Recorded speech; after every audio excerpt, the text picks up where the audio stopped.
of them. You're wasting all your time and money on models. Paint what you have.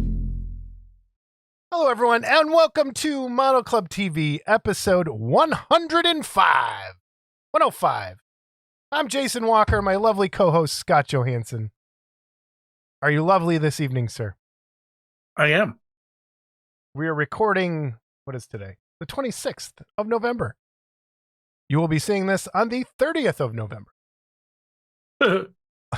Perhaps. If your Thanksgiving fights stay under control, no one chokes on a turkey leg. Scott, did anyone die this week? Are we good? Did anybody die? Did someone die? Well, Oh, no. no. Okay, good. But I look on my Facebook today, and we talked about him in the last episode. It was Marty's birthday today. I just saw that too. Did you? Okay. Yes. Right, so. I saw it earlier this afternoon. So Marty up there in heaven. Happy birthday, sir. Hope you're doing okay. Oh, man. How are you, sir? Things good? Better than Marty. Oh, man. You might want to cut that out. No, I'm not leaving that in. Yeah, I don't think it's funny. We're good. We're just joking. Just some joshing. Things good? You all right? What's up? One question at a time. This isn't the Tonight Show. Okay. That is very true.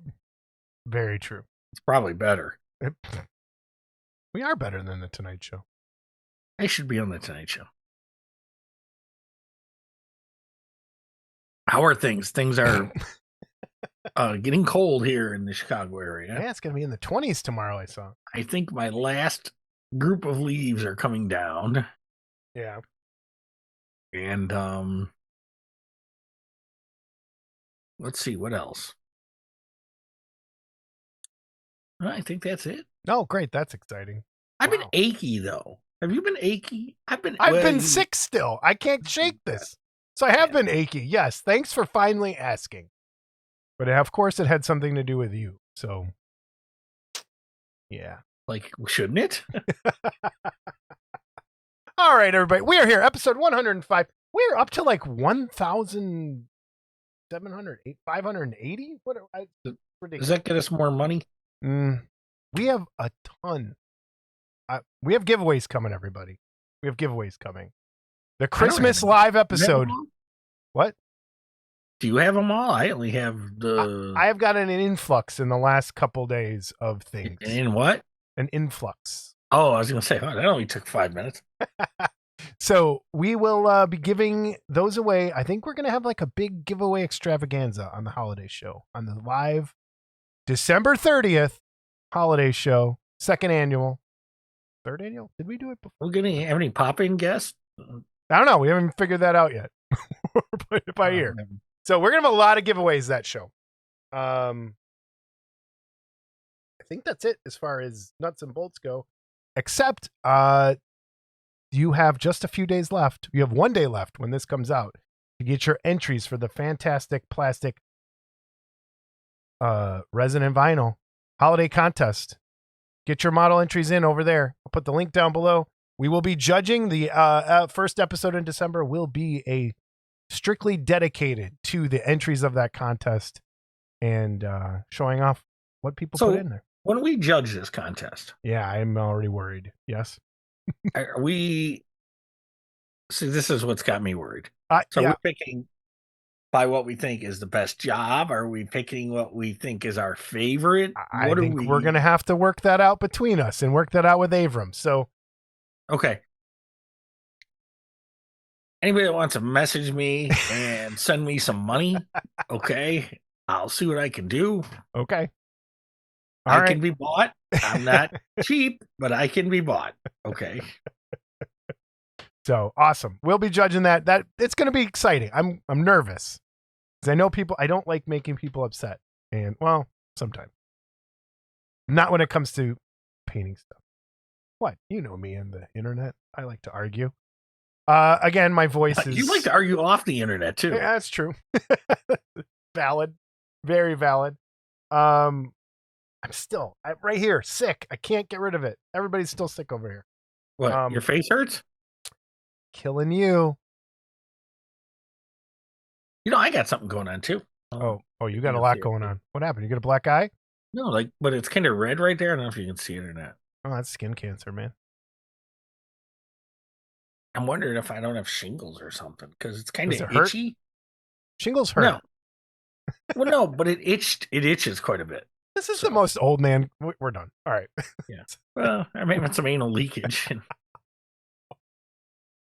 All right. We're done. All right. Like and subscribe to this mess. That's what we need you to do. That'll help us quite a bit. Let's give something away. Let's give something away. What about me wearing my black shirt today? Dude, what are you trying to be like me? Yeah. What is that? What is this black? I thought you didn't like the way black feels on your skin. No. Well, newer ones. This is an older shirt. Okay. And this is a long sleeve. And it's kind of more cottony. I like black when it's like cottony feeling. Yeah.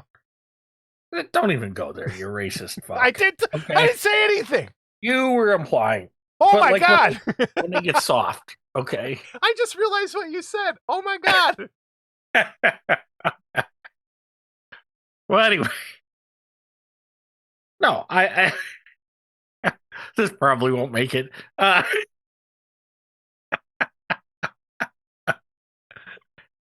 you're slow on the uptake, huh? I'm sick. Anyway, so it's kind of funny. When they get kind of soft and cottony feeling, then I do like them. But like for some reason, black shirts when they're new, I don't like the way they feel until they've been washed like 20 times. Huh. So interesting. Do you use fabric softener? Doesn't matter. Just wondering. Hey, that's a great question. That brings up this episode is Clubber Questions. We put out on the Facebook page to ask us anything, and I mean anything, and I'm liking the way it turned out. I glanced at the questions. I have not read them all. I just wanted to make sure there were some questions Clubber there. questions. Clubber Lang? Possibly. I pity the fool that watches Model Club. So this should be cool. I'm excited for this. We got one email in with questions based on that. The rest were posted on the Facebook page. So I'll be reading those later. Mom, how'd you like to be with a real man? Oh, here we go. Anyway, let's give your Santa kit away. Talk about it, Scott, while I push button. So this will be a 2025 release of the Mike Parks Tiny Terror Santa. It's the second time we tried to give it away. Second time we're trying to give it away. Hopefully we will this time. Special thanks to Brian Donahue, who I still have his original. I have to send to him in his casting. And I'm guessing you don't have it there in your hand to show anyone and didn't, bring it No, up. I didn't know I was supposed to. Sorry. Find a picture on the internet. Be creative. Anyway, molds were made by Paul for me because I just don't have time. And Paul made the molds for me in the first couple of castings. And, Paul gets bored, so Paul likes to make things in color. So we made that red Christmas one, and that's the one we're giving away. All right, so here we go. Tell me when to stop shuffling. How many people entered? 1, 2, 3, 4, 5, 6, 7, 8, 9, 10. Oh, okay, good. 10. All right, stop. Oh, okay. Spinning. Oh, spinning. And it is a name I've never. It was the first time I typed it in today. Vesmanez Nora 1431. Vesmanez Nora. So if you are that person, you are going. Why do I got a feeling this is going to be an $80 shipping job? Oh, okay. You got to be here in the States. So otherwise, if you are out overseas, you got to cover the shipping. Send us an email over at modelclubtv@gmail.com. I always forget on the web window, it's behind us. There it is. Jank!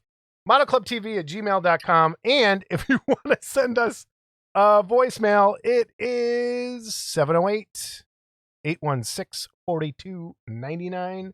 708-816-4299. So congratulations to our winner there. Please send us an email and we'll get it off to you. So awesome. All right.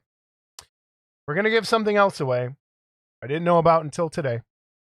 Did Mark tell you this earlier, or was it? No, No? Mark doesn't communicate. He just sends me broken kits. Really? Oh, what did he send you? Well, I got my groom, and someone apparently drop kicked it. And dude, and I'm not. It where the foot connects to the leg is literally this thick, And it still broke. How? and it broke clean. I mean, it broke clean. I can fix it. It's not a big deal. But it's just funny. This is the second kit Mark has sent me that the foot has been broken on, and I'm starting to think he's doing it on purpose. Okay, that's what I think. I think you're onto something. That being said, I want to say that I opened the kit and it's really nice. It's big. And then I'm also going to go. I also got that Revenge of the Creature kit from him. Uh-huh. That sculpt, first of all, Bradley Worley did the casting, and the castings are beautiful. The sculpt is way better than it ever looks in photographs by Jeff. And Bradley took the anchor and he put wires in the whole thing. And then he's got a square wire coming out of the anchor, and then the female end of it inside the creature that you can just put the creature on there. Plug it right in there. Awesome. Plug it right in there. It's amazing. Cool. So that, and I got to say, Bradley drop shipped these for Mark. Okay. And I spent an hour cutting it out of the bubble wrap. Okay. But. And it didn't work. You still got a busted leg. Broke, but nothing was broke. Okay. Oh, no. Mark sent the. Oh, okay. Yeah. Mark sent the. So maybe Bradley needs to come down and teach Mark how to wrap. No, you better be careful, because actually the shipper, the person packing kits there is not Mark. Oh. Go ahead and piss his packing person off, and let me know how that works for you. I'm sure they're packed wonderfully. Yeah. They used to get packed with love, but apparently not anymore. They're packed with hate. All right. So what we're giving away. Hey, this is the Frankenstein. I got the break a foot off in your ass version of the groom kit. Okay. All right. What we're giving away for Mark and Pestilence Labs is, I guess, for people that got their payment in for their list, their pre-order, they were put into a giveaway for some vintage bee smokers, which is what was used to put the makeup on the mummy. And we'll get to that a little bit later. So, you ready to spin this? We have to give away 2 of them. We're giving away 2 bee smokers. So there's 2 bee smokers that's Mark's giving away. And I guess the first one's better than the second one. That's why it's the grand prize. I don't know. So how did they Mark, is the story these were scanned for don't know. Don't ask questions that I don't. Okay. I literally got this this afternoon. Okay. So all right, I'm shuffling. Tell me when to stop shuffling, Scott. Go ahead and stop. Spinning. Grand prize winner of the first bee smoker for Pestilence Labs is Tom Ross. So Tom Ross, grand prize winner. So we're going to remove him off the list. Okay, so he won the good one. He won the good one, I guess? I don't know. All right. Now, for the second one, tell me when to stop we ain't shuffling. shipping these things. Yeah. Okay. Tell me when to stop. Stop. Spinning. All right. The second bee smoker is going to Michael Reagan. Michael Reagan! Hey, Michael Reagan! All right. So there we go. Mark, I hope that worked out well for you. I'm clicking on the wrong. Close the wheels of the giveaways and go back to us. All right. Giveaways are done. Santa's done. I'd give away a cock smoker, but then I'd have to edit these episodes myself.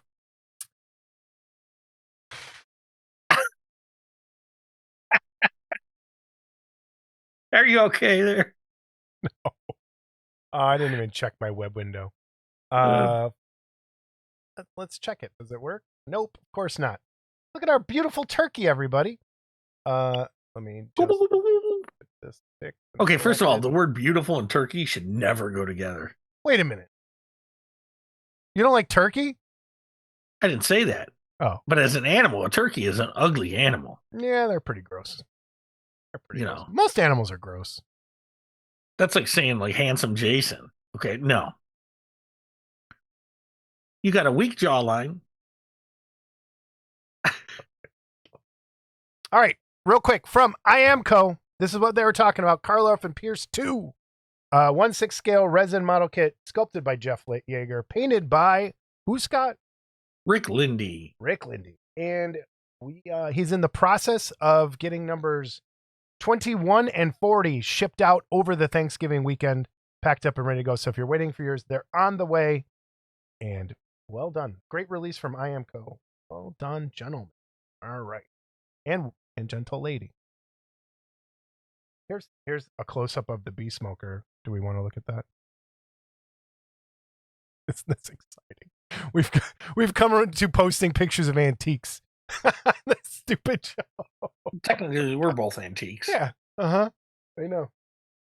All right. News and reviews. Are we ready?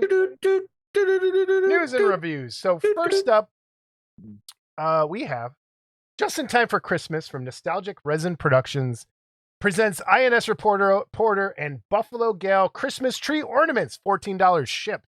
These come unpainted and they make a great stocking stuffer for friends and family. So those are removable. So if you wanted to take it out and paint it or leave it the way it is, totally possible. Either way you want to do it. I thought they looked good by themselves, especially the Buffalo Girls one.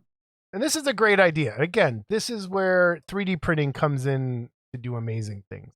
Is you can take your regular size sculpt. Oh, look, more ornament news. Hold on. Take your regular size sculpt, your regular sculpt, mess with it, and make something entirely new. What do you got there, Scott? Well, this is the King Kong ornament. Look at that beauty. It does have a little hole in the back, but I know how you could fix that. Pretty easy. Got an idea. And anyone, if you buy, are you going to be selling those? We'll get to that in a minute. So anyway, you could just take a piece of to Hobby Mike, who put the hat on this thing, and we guessed on where the loop should go and how it would hang, and I think it works just fine. Yeah. So easy way to cover the back. Just take some white glue, get a piece of felt, pack it on there. Green felt, like Christmas or white, whatever. Yeah. Felt, cover up the back. I actually printed the big plug. I just don't know if it fits or not. So I would just put some felt over. This is a prototype. Okay. And I don't know that I will have time to get a lot of these done before Christmas or what I would even sell them for. It's funny. At all the conventions I go to, ornaments are a huge thing, especially at the horror convention. Mm-hmm. So I think that would, if you just print up a bunch, bring them to Wonderfest, people will buy them as that. So, all right. So Nostalgic's got his ornaments. You've got your ornaments. Let's go back to his for a second. Yeah, I rained on his parade, didn't I? You sure did. Yeah. $14 shipped for his clear baubles. And there we go. Then more from Nostalgic. The Host. The Host, just in time for his 100th birthday celebration. This quarter scale bust is 220 millimeters tall and is 3D printed to order. Price is $80 shipped to the lower 48 and will begin shipping orders in December. So he sent us pictures just yesterday, right, of this? These are the ones with the TV having the legs on it, which was, I think he was working on. And so this is, I think, in the beginning, there's a close-up of the TV. You'll notice what's on the side of the TV is from one of the more popular episodes. Yeah. So and then next from Nostalgic Resin Productions. More? Now I don't feel so bad I rained on his parade. Yep. That Girl quarter scale bust, 7 inches tall, $60 shipped, ETA mid-December. We're making up lists for both kits now. So these are coming. If you're interested, head on over. Links will be down below. Facebook's best place to find them. And again, utilizing your sculpture, doing cool new things with it, making good stuff. So I got to say, when I saw his post, That Girl, I thought I was going to get a Marlo Thomas bust from the old show, That Girl. But what did you do? All right, if you're interested in any of the stuff from Nostalgic Resident Productions, head on down. Links below. Head on over to Facebook and hit them up. We have some stuff to give away from Nostalgic coming up in the holiday episode. Real quick, before we go any further, Scott, I want to show off my new camera real quick. I'll throw some lights on here. I am going to switch over to web window. Nope. I'm going to switch over to the overhead cam so people can kind of get a glimpse of what we got going on now. I'm going to turn those lights off. We don't need all of them. And I'm going to dim, I think that's right. Dim all the way down. So there we have it. And now I can watch this. Scott can't see any of this, but you at home can. I can move the camera around. And I can zoom in and do some pretty cool stuff. So this should help with unboxings, make it a little cooler. I'm going to try and get another one to go over my shoulder. That's where we are. New camera. Thanks, guys. Thanks, guys. Turn the lights back off. All right. Oops. Get it? There we go. All right. First up from Pestilence Labs, we have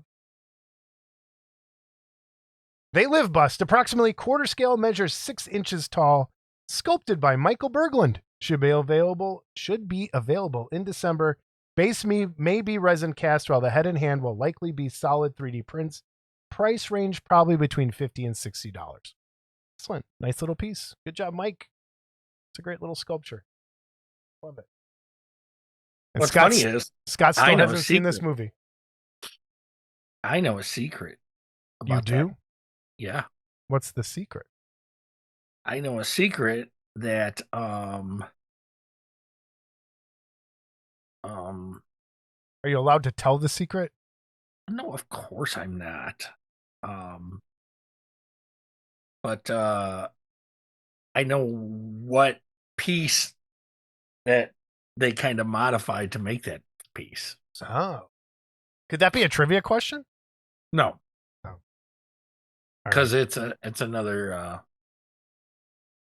it's another something that's coming. That, oh, okay. All right. I'm pretty excited for this next one. When he first sent this today, I was blown away. Jeff Yeager killed this. And this is a quarter scale bust of Charles Laughton as the Hunchback. Fits with the old Monsters from the Woods line, sculpted, like I just said, by Jeff Yeager. Price is $90 shipped to the U.S. International is more. It's going to be available in December. Contact Mark Worthling at Pestilence Labs. Dude, this is great. I think it perfectly captures the sadness there. The character. You've seen this movie, right? Please. What, the Laughton Hunchback? Yeah. I have not, but I'm familiar with it. I love this piece. This is like, well done, everyone involved. This is a really, really nice bust. Really so nice. This is something that's not been done a lot. No, everyone goes to the other Hunchback usually. The Lon Chaney one, right? Yeah. Why do you think that is? Because it's Lon Chaney. Really? That's it? Yeah. I don't know. You're going to talk about this while I push button. Go. I am? Yep. Well, I'll say it. Do you want to read it? Can you read the slide or no? Sure. Okay. Next up is the next in the Young Frankenstein bust line.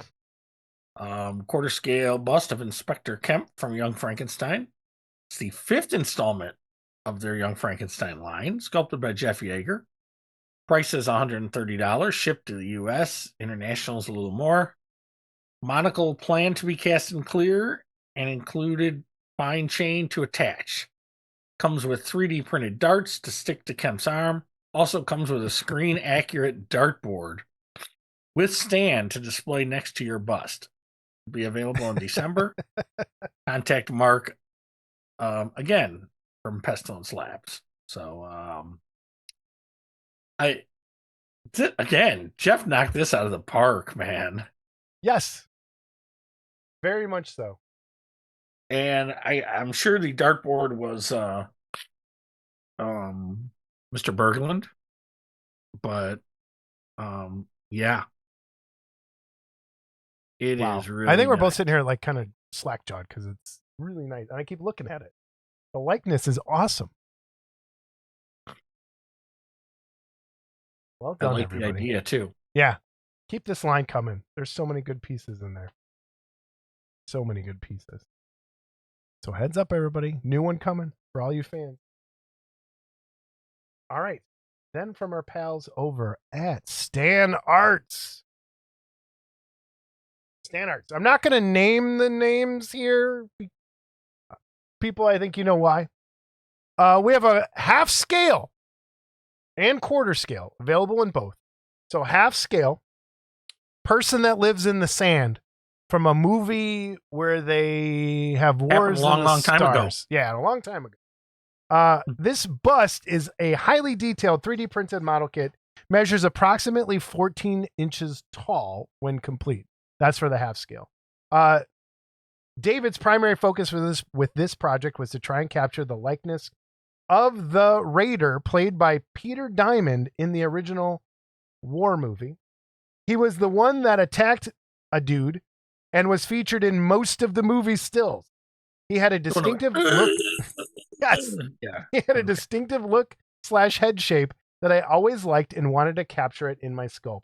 There have been several Raiders featured throughout the many films and spin-offs, but they never look quite right to me. I think this is going to be really fun to paint, and there are just so many materials and textures packed in there. Several layers of washes and some dry brushing will really bring out those details and should make this a stunning piece for your collection. I don't think you necessarily have to be a Wars fan to enjoy this one. And I agree completely with everything he just said there. The textures there are going to be fun. If you like dry brushing, you like washes, you like weathering, you like adding bits of sand and dust, this is the project for you. Especially at half scale. You can get really nice and like gross in there with some of that stuff.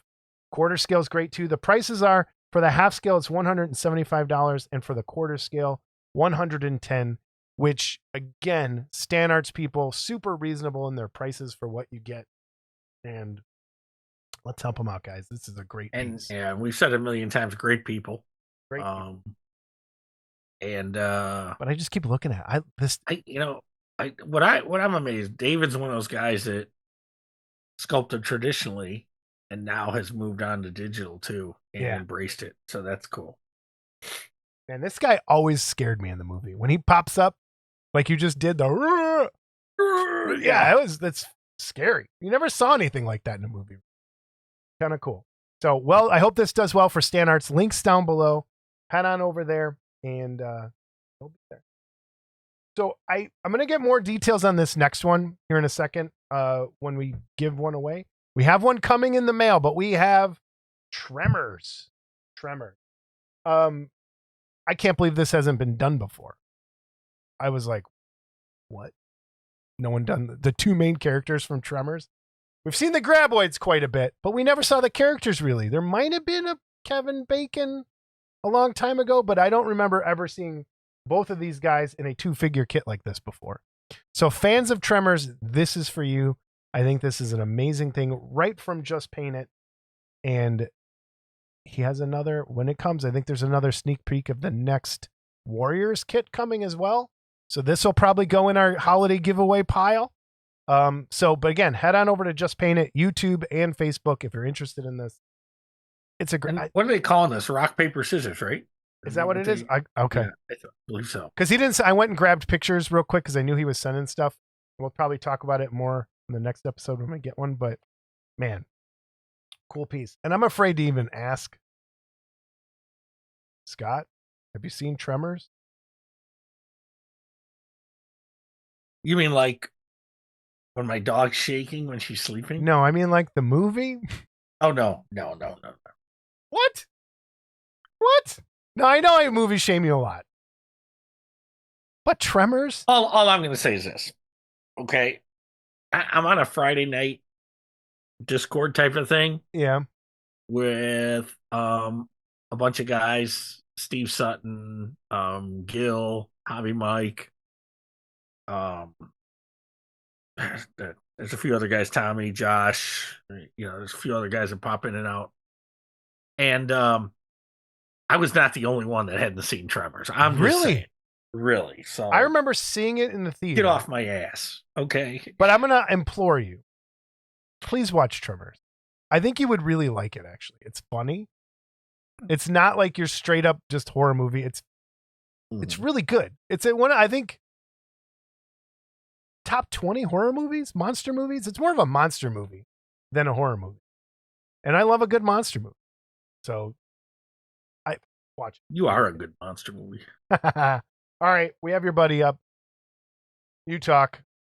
Well, winner. This is his latest Patreon piece, but I'm sure you're going to be able to buy it.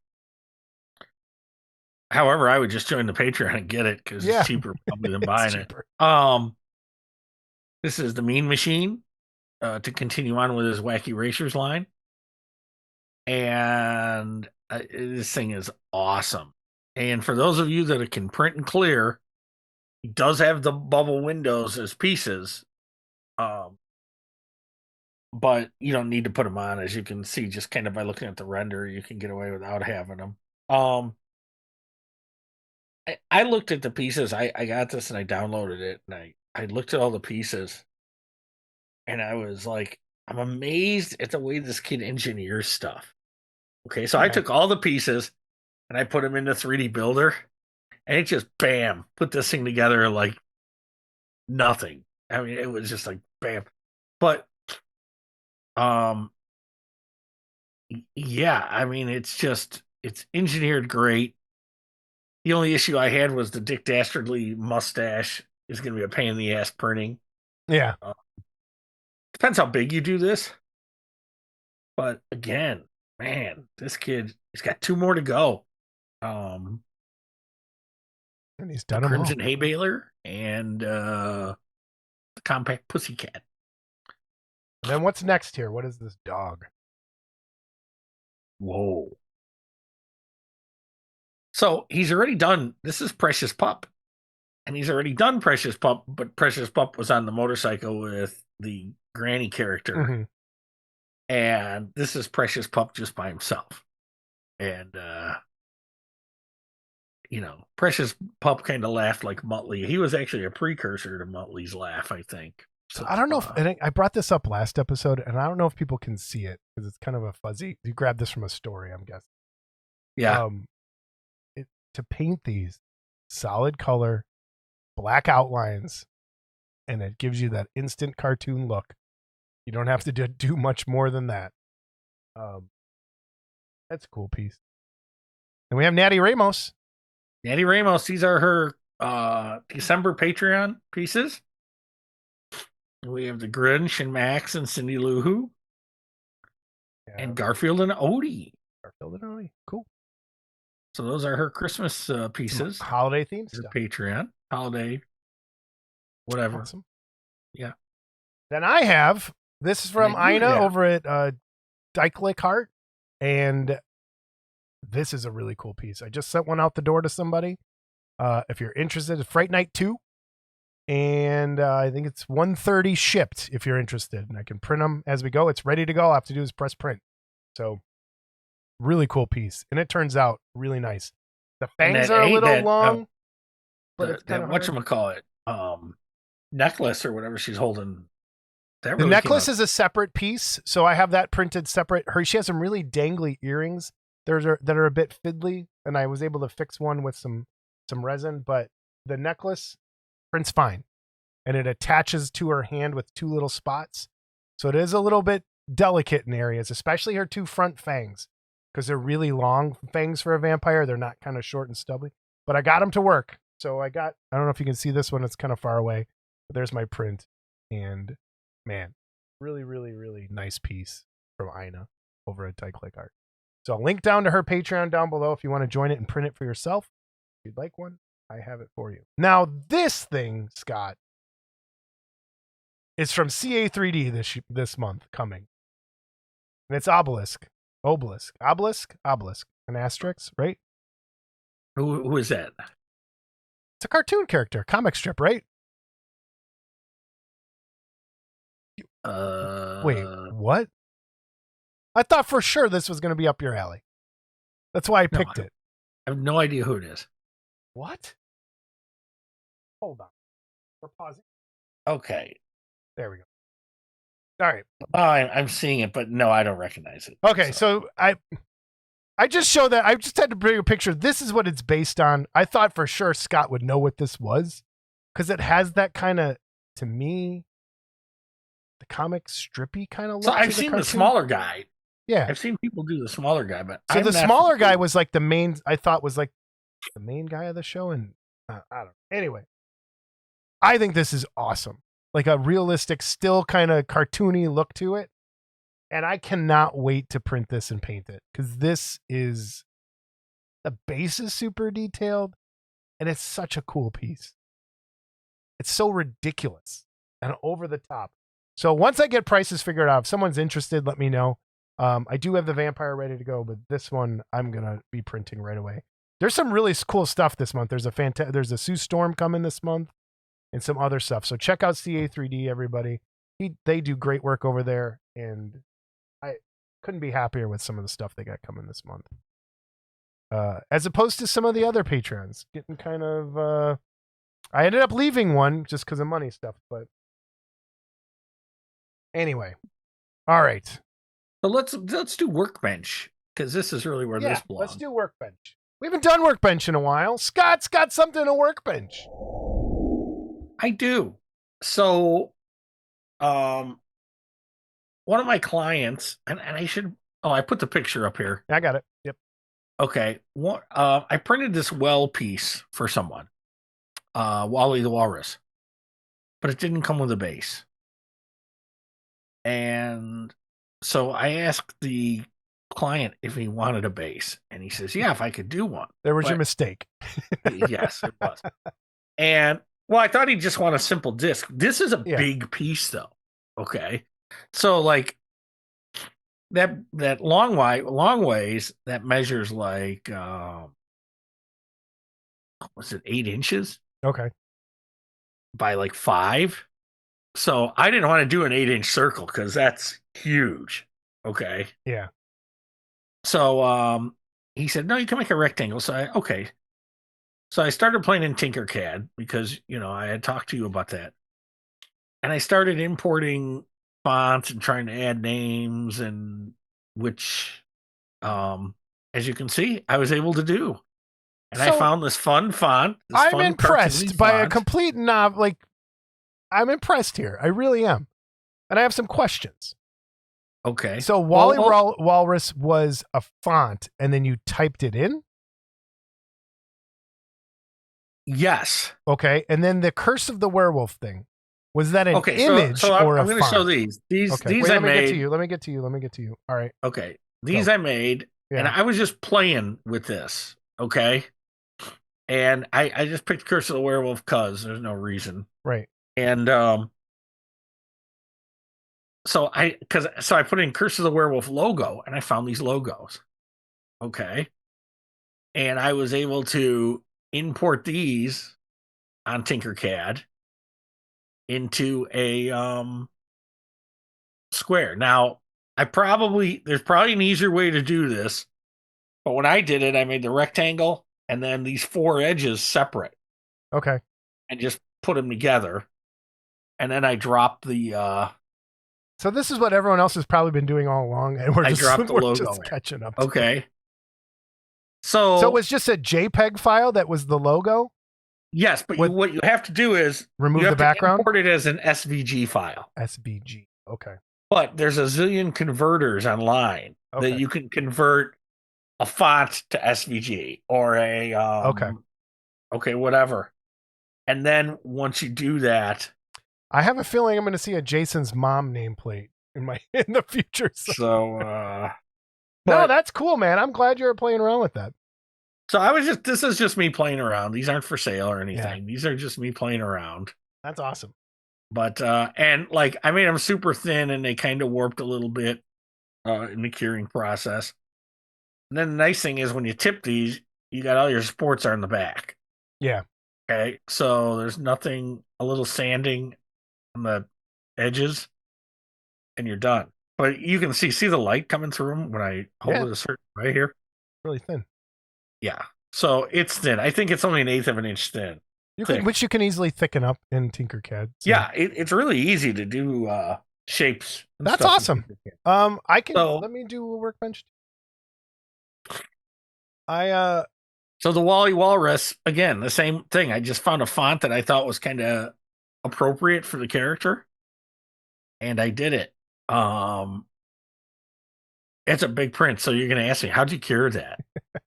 How did you cure it? It actually stood up on end. You did, I thought you were setting me up to use the thing that I gave to you.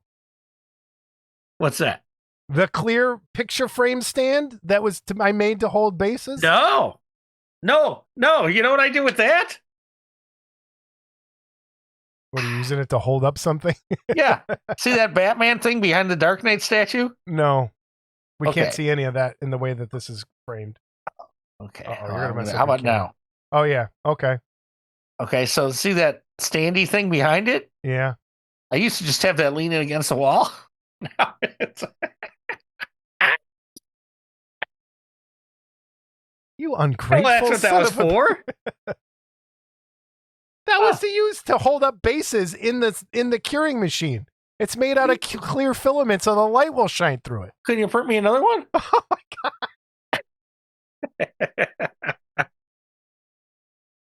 Dude, I mean, really, hold on. Look how good it's working up there, Oh holding that my up. God. All right. Oh wait, let's show your Wally. I didn't show the other picture of Wally. It's standing on. Oh, yeah. So that's the piece on the base. it. Okay. Yeah. That looks great, man. I am impressed. I truly am. I really like that. So, All right. Let me just. and what I'll probably do is I'll probably give the file to Well if he wants it. If he wants to include it in the kit, he can. I don't care. So, Yeah. But, overhead cam. We'll show the overhead cam now. Let's do this. We'll use it for this. So I went ahead and this was the speed painting thing that I worked on last time.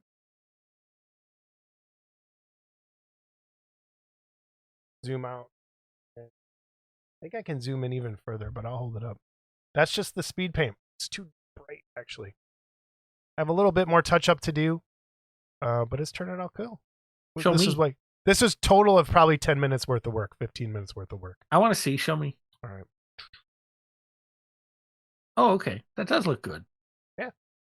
I just got to touch up the stitching a little bit and paint this orange, and it's done. I'll probably end up drill a hole in the back, put a magnet in there, and make it a magnet. So, like it.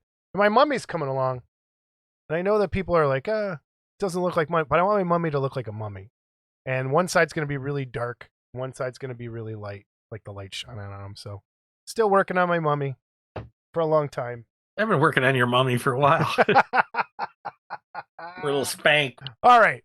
With that, let's go on to our first ever Clubber questions. Hey, fool. Clubber I questions. got a lot of mo. Okay. So this is going to be interesting. I hope that's what we get out of this. And like I said, I glanced at them, have not really looked at all of them. But we did get one that was emailed in. So we're going to go through the email one first and then head on over to the Facebook page. So, Clubber question. Hi guys, Leaky Lee here with a few questions for the next episode. Jason, do you shave your head? And if so, can you post a picture of yourself with hair? So this was the one, since this was an email one, this is what I went real quick to go find pictures. So I have... You were how old here? I do shave my head. That was 97? Where did I put those pictures? So this one, yes. Slideshow. This is me winning like my first merit award at Wonderfest. I won a merit award at that Wonderfest. At 97, I think. Yep. This is when Bob Burns used to pass out the awards and he had his little Nestor the Wonderfester puppet behind him and all that. I think if anyone else could recognize anyone else in these pictures, Larry Brackney was over to the side because I know he was there. But yeah, that was me. This is before I really knew anybody. How old were you here? I was in college, so I think I was 20. And they didn't have shirts that fit back then? No, I wore that really... I invented something that day. Well, with that shirt. Let me guess. You cut the cuffs off. No. So, you know how those new hoodies and sweatshirts have the thumb holes in them? No. Maybe not. Maybe it's a total girl thing, but there's a lot of like hoodies now that have thumb holes in the sleeves, so they kind of stay attached like over your wrist. I was coming home really drunk from a party in college, and my sleeve on this shirt, this sleeve in this bush got stuck in a thorn bush next to the door. I yanked my arm out and it left a hole in there. And this was 1996 probably. And I'm like, hey, wait a minute. I can put my thumb in here and it keeps the baggy sleeves. I invented the thumb holes in the hoodies and big baggy sweaters. Invented the bung holes. You invented. What? So how old were you here? I was 20. No, 20? I was 20. Because I know we couldn't drink. Enough to drink. Nope. And then here's me at 18 with black hair. I was 18. That was 1992. I remember your mom talking to me about dyeing your hair. Yeah, my mom used to dye my hair black. And then that is me, I think, in 1999, 2000, right before I started shaving my head. And I started shaving my head right after this picture, probably. Because my hair started falling out at 18, like right down the middle. So that's that me. male pattern baldness. Yep. That's me. All right, his next question. We all know that Bigfoot is real and the proof is out there. Why is Scott in denial? Because there is no proof out there. Okay. You got a bunch of blurry pictures or a bunch of fucking posed for pictures. And now you can throw in AI, okay, and do all kinds of crazy shit. So I'm just going to go on record as saying until they catch one, it ain't real. Okay. We're going to leave it there because I glanced and I know there's another Bigfoot question. We can come back to the topic. Question for both of you guys. What is your favorite food to eat and least favorite? You do favorite, then I do favorite, then you do least, I do least. Go. Favorite food to eat? Probably pizza. If it's good pizza, I can eat a shit ton of pizza. Okay. French fries. I have to eat French fries almost every day. it's an issue.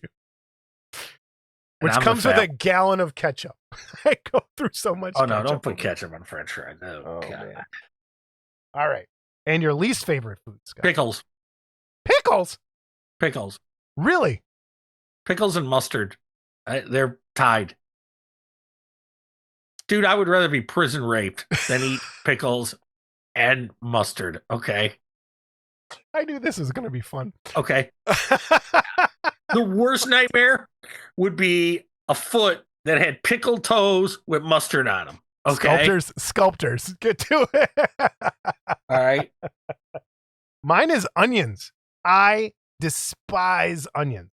So you get White Castles without the onion? I do. I will get White Castles without the onion. Well, see, I do too, but then I get them without the pickle too. Yeah. No, I keep the pickle. The only onion I'm able to eat is Burger King onion rings.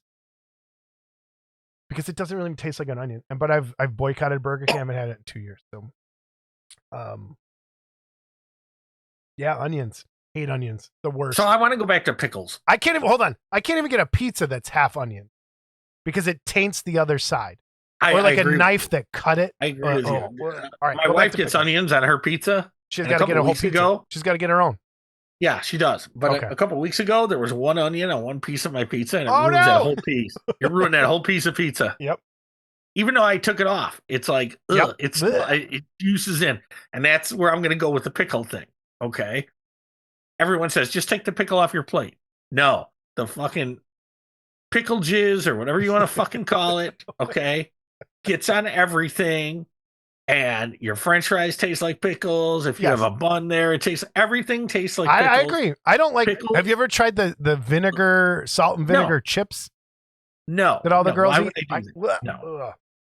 I like that's pickles. Like, ooh, I'll tell you what. Every once in a while, I'll grab one of them like sour cream chips. No one will tell me they're like, sour cream potato chips or whatever they are. Oh, those taste like ass too. But pickles and mustard are the bane of my existence. Okay. All right. Here's a good question. Number 4. On a scale of 1 to 10, how about them Bears?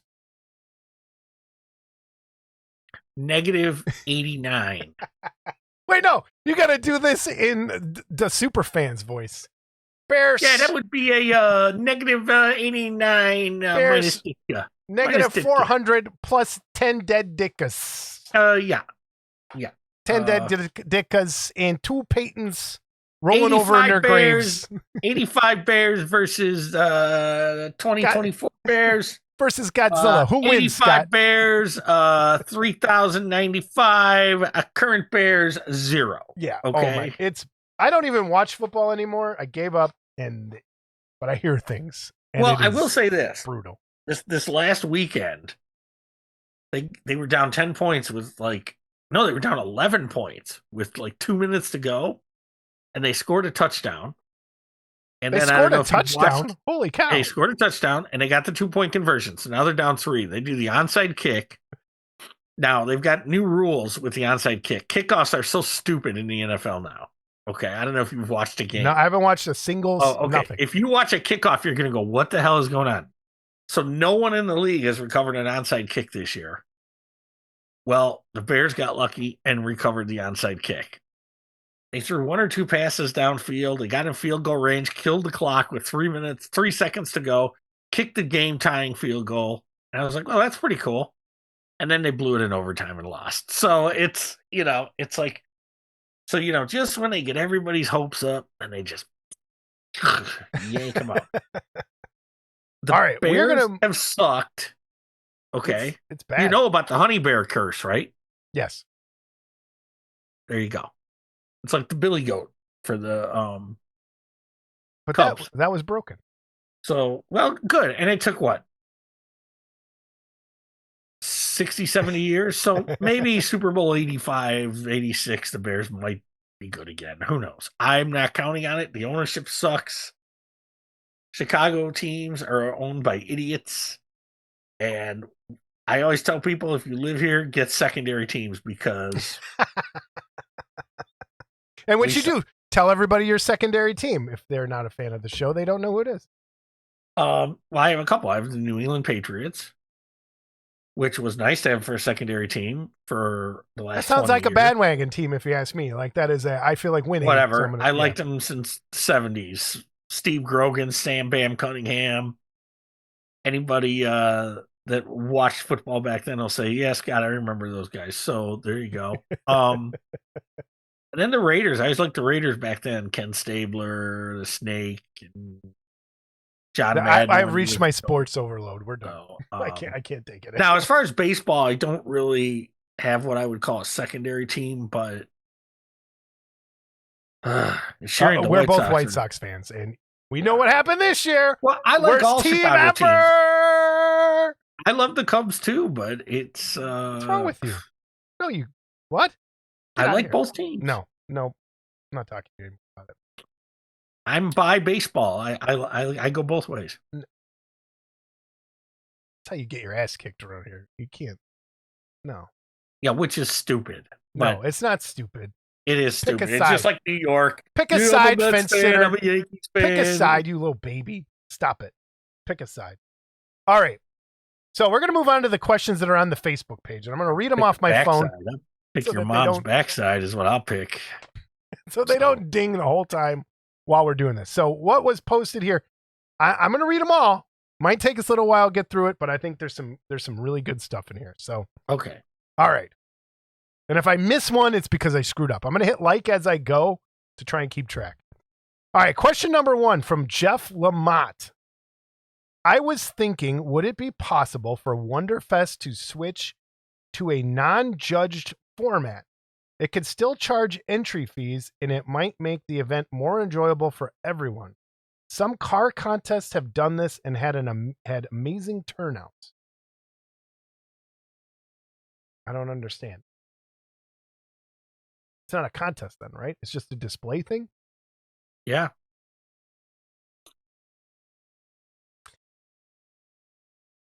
Let me think about that. We're going to edit for a second. Because I'll think out loud. I think setting up a display area, non-judged, could be okay. I think, here's the thing. I think people enter contests because they want to enter a contest. And when they get to a certain level, like guys that have won and stuff like that, or guys that wrote for AFM and stuff like that, they put their stuff out there just for people to see. Yeah. Okay, so they do that. Okay. But you have to be, to get on the judges or the AFM, do you have to be like a judge or a writer to be on those tables? If they just put up a table like, hey, you want to show something and not be judged, maybe it's worth looking at. And again, keep in mind, how much room do they have? Right. With 700-800 kits in there as it is. Right. You know what? Pay the $5, put your kit in there, and then if yeah, you just win, if yeah. you don't, I don't you know. don't. That's weird. Jeff, I'd like to know why they switched to that. If you could follow up with that. I'd like to know why those car places switched and what happened and what caused them to switch to that. All right, next question. Brian Wilkinson. Jason, can you eat tomato soup without ruining your beard? No. I don't really even eat tomato soup. It's like the weirdest of soups. Like, it doesn't make sense to me. There's nothing in it but tomatoes. Like, it's the most boring soup. There's nothing in ketchup but tomatoes either, but you pour but it it's on not your French soup. fries. But you freak. But you get a French fry into the tomato. Well, get some French fries and put it in your tomato soup. Tomato soup. Now, some people will say tomato soup. I don't like tomato soup. Although I was somewhere with a grilled cheese sandwich, like yeah, but I don't even do that. I would dip. You know what I put? I take this grilled cheese, Jay's potato chips, ketchup on the chips, dip in the sandwich in ketchup. That's what I do. So I basically do that without the soup. Dip your mom in ketchup. So yeah, no, it gets everywhere. It's impossible. All right, Michael William Hall. What's both of your guys' favorite model?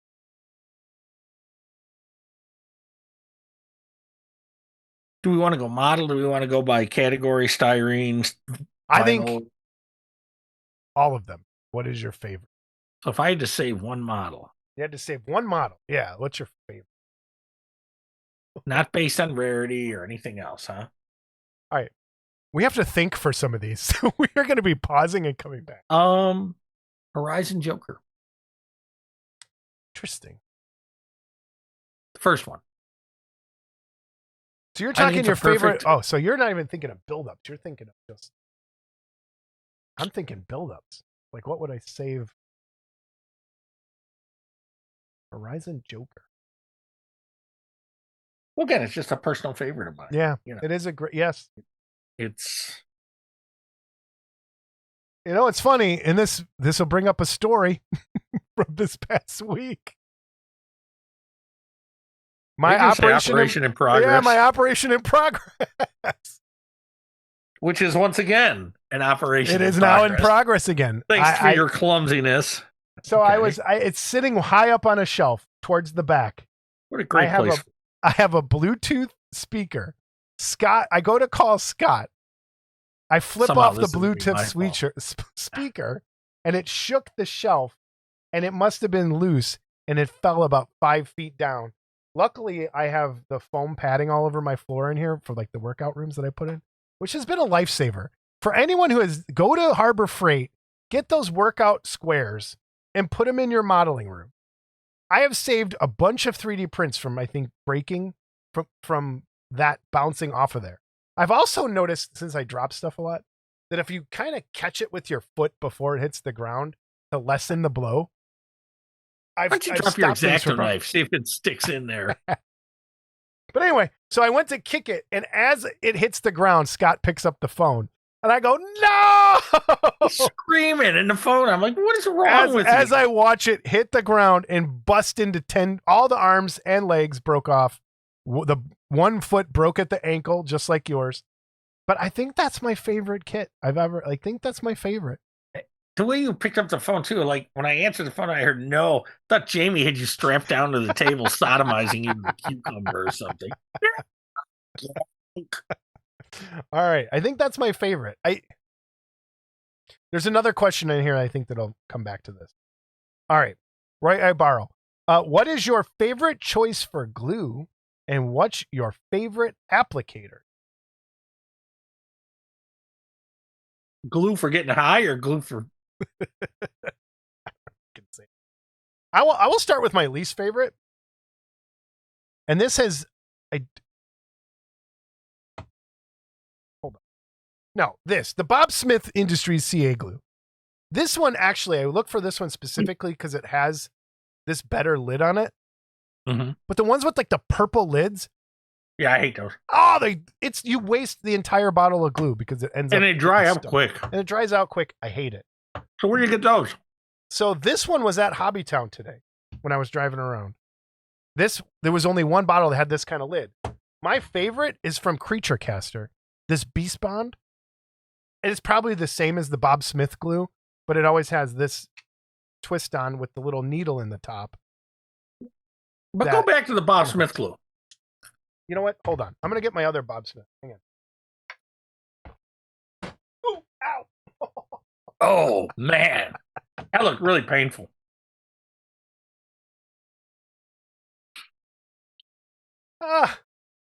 I'm jumping over Chuck Hamoka's big surprise back there, and I'll talk about that later. All right. So this is the traditional Bob Smith that all the hobby stores put their own stickers on, right? And I hate these. Hate them. And it's not because the glue is bad. It's the bottle. If anyone has better applicator ideas, ugh. My favorite plastic glue? So what you call it Bob Smith glue? Why? Is that the... That's the name of the Bob Smith Industries. Is I think the where the glue comes from. And then like Hobbytown or other hobby stores can get their own label put on the CA glue. How do you know Bob doesn't? What do you mean? You know Bob Smith Industries makes the glue. They make the glue. How do you know? I know that's where. This is my go-to CA. I found this stuff and I really like it when it has this lid on it. This works great on resin prints. This is my favorite plastic glue. I use this all the time on plastic miniatures and model kits.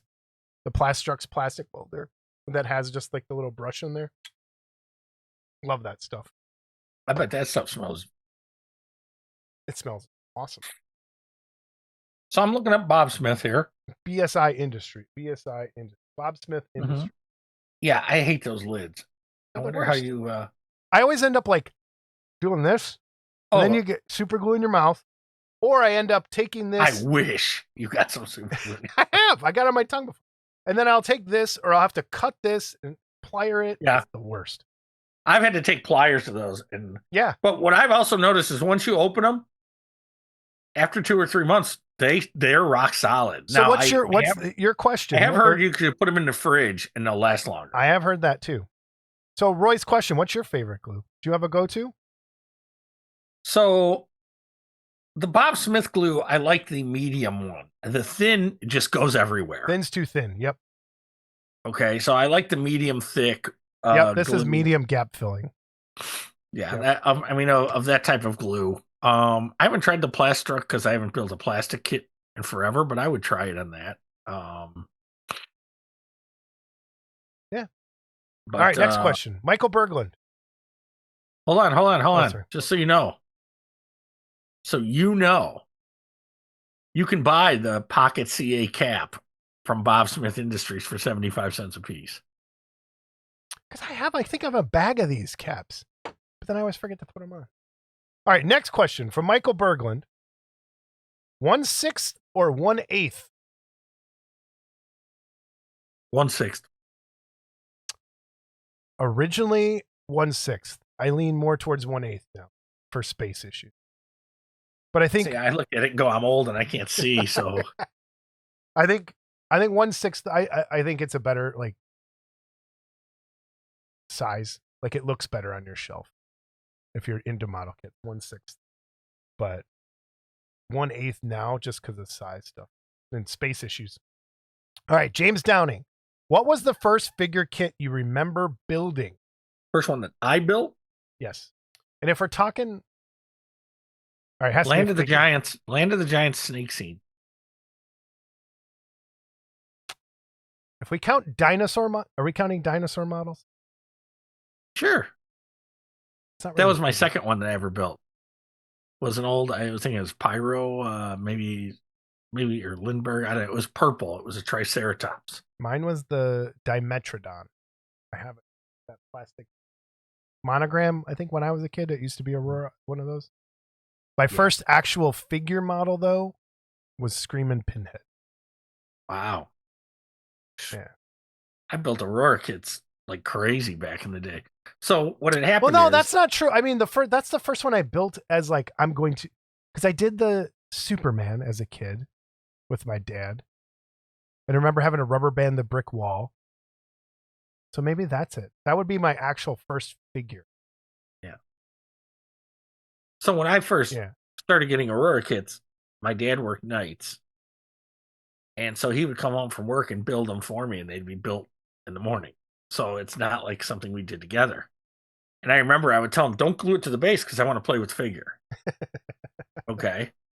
So so the first one I think was a creature from the Black Lagoon, and there was a Godzilla, there was a Wolfman, and he did all those.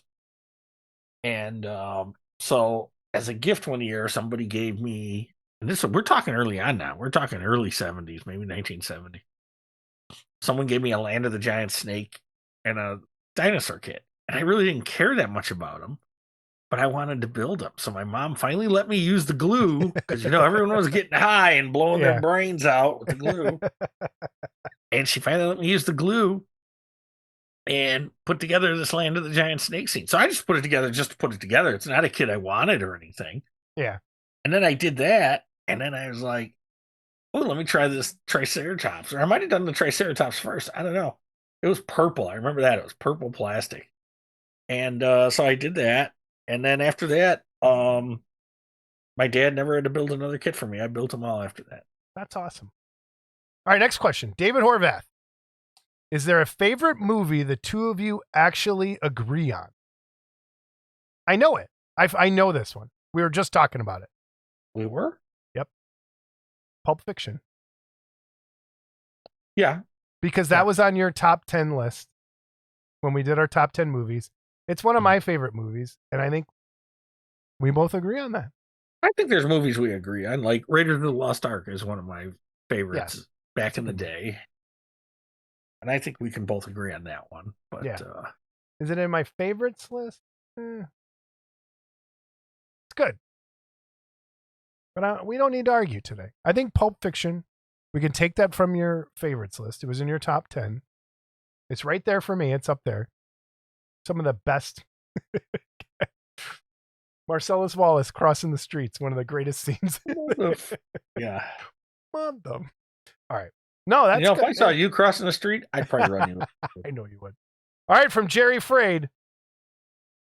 Hot dogs. Ketchup or no, and why? No. Ketchup does not go on a hot dog. We do not need to go on this insane tirade. This goes on every Friday night on this group chat I'm on. And who puts ketchup on hot dogs over there? Everybody, but apparently Gil. Okay. And well, they're all wrong, and they need to be reprimanded dramatically. Ketchup. Now, I don't put anything on a hot dog because I like, again, they're going to put that pickle relish shit and that mustard. And ketchup is for your fries. Hot dog, the only way to eat a hot dog, and I remove the onions, but celery salt, poppy seed bun, pickle, mustard, neon green relish, tomato slice, sport peppers. That's your hot dog and onions. But I don't put the onions. If you want a depression dog, I only eat Vienna hot dogs. I only eat Vienna. If you want a depression dog, you go to Gene and Jude's or you go to Red Hot Ranch. Depression dog is mustard, relish, onions, but I don't get the onions with the French fries in the bun with the hot dog. It's any one of those Jersey weirdos that are putting ketchup on hot dogs. Come on over here. Okay. I will send East those Coast, emails to Jason Walker. The East Coast people, I don't want to talk about your pizza. I don't want to talk about your hot dogs because they're wrong. That is absolutely wrong. Come fly out here. I'll take you to Gene and Jude's. take you to Red Hot Ranch. I'll take you to any hot dog place you want to go to. You will get beaten up. Gina and Jude's, they don't even have ketchup in the restaurant. Like, you can't even get it for your fries. I bring my ketchup with me for my fries in the car. And the McDonald's next door stopped letting you take ketchup packs out because people would walk next door and steal ketchup and to put on their fries. No hot dogs get ketchup. Free. All right. You should open a ketchup stand right across the street. See what happens. So let me ask you this. Yes.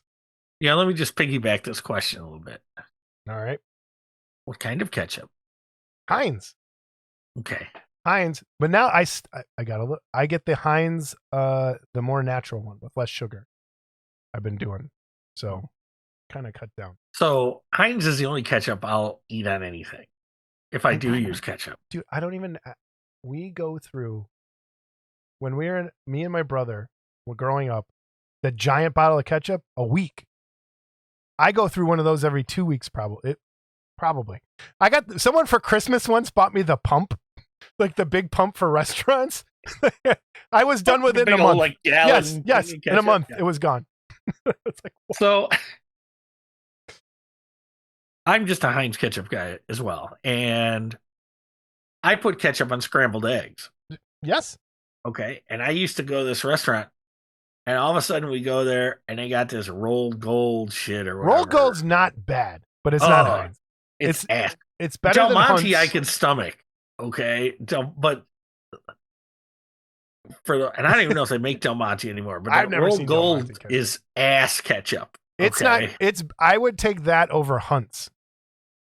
Although Hunt's sometimes is, depending on the food stand, sometimes it's good on fries. But I'm a Heinz. It's got to be Heinz. Yeah, it got to be a Heinz. So you go. But here's the thing. So if you go to McDonald's and get ketchup, you don't know what kind of ketchup's in that pack. That's their own proprietary ketchup, I think, that they make. Is it over there? The ones that are Heinz say Heinz on the pack. Like Burger King, I think, is Heinz. And Culver's gives you this nice Culver's plastic. those little squeezy thing. Yeah. Yeah, those are kind of nice. All right, Paul Gill, what do you think he asked about? Here we go. Bigfoot or Dogman? Ready, set, go. No, I don't know the premise of the question. Do they exist? Or if they were in a fight, who would win? Or is one more real than the other? Like, all right. Bigfoot or This Dogman? is the problem when you put these questions out and then somebody eats like 3 or 4 Oreo gummies or whatever the hell he's eating. Okay. And then he says, what stupid question can I send in? All right. And this is what we get. So there is my no Bigfoot. thing with there is no Dogman. So the Dogman, I would like someone to send me an email explaining the dog. Is the Dogman just a werewolf, or is it part like human, part pug, or part Chihuahua, or part beagle? Like the Dogman. What's the Dogman? Look at this. I got a spider coming down. Go back up, buddy. What's the Dogman? Is it a werewolf, or is it just some dude? Is it a werewolf or is it a Dogman? You decide. I'm tending to think the Bigfoot is more real than the dog. What? Okay, then let's do this. If you had to pick one, which one's more likely to be a real thing? God. I can't. They put there can only be one animated. That's good.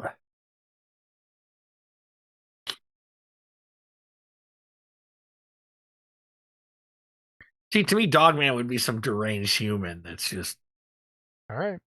Okay, so I guess if I had to pick between the two, I would say Bigfoot, but I think neither of those things happen. All right, Lance Woods. Oh, great, another winner. No, this is a direct attack on me. It has nothing to do with you. Oh, good. Is plaster endothermic or exothermic? Exothermic.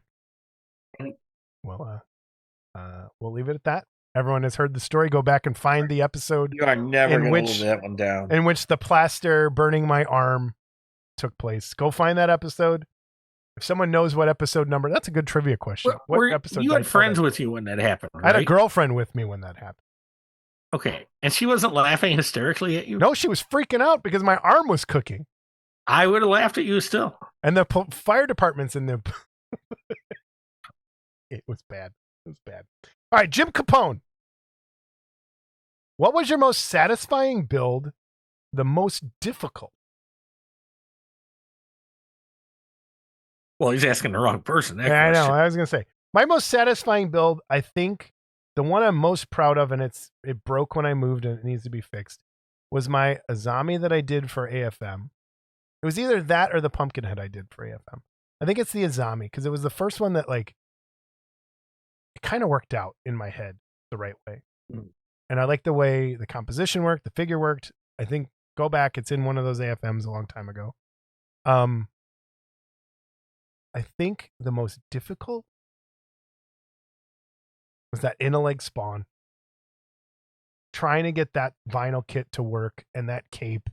And it's one that everyone probably says, but it's not, I'm not talking plastic kits because I'm sure there's plenty more difficult plastic spaceships out there. But that Inaleg spawn was the most disastrous engineered. And now thinking like 3D printing, your door is opening. Of course. Is that a ghost? No. It's my dog. She's upset about something. What's the matter, hon? And I think that's the one, like, I just went and got red paint. I'm like, oh, I'll use this red. And then after airbrushing it, it's like, don't airbrush this because it's cadmium red and you'll die. And that's probably not. So I would say my most satisfying build was that same Wonderfest that you had that picture of. Was the first time I built a model using techniques like dry brushing and stuff like that. You know, because I was always a paint it clean like the Aurora build-ups guy. You know, so that was the first serious paint up that I'd done, and it was Horizon Terminator. And God, I used to have a picture of it somewhere. Those of you that have Amazing Figure Modeler number 15, there actually is a picture of it in there. Okay. And I was really satisfied at that time how that came out. And I won a certificate of merit my first time out. I thought that was cool.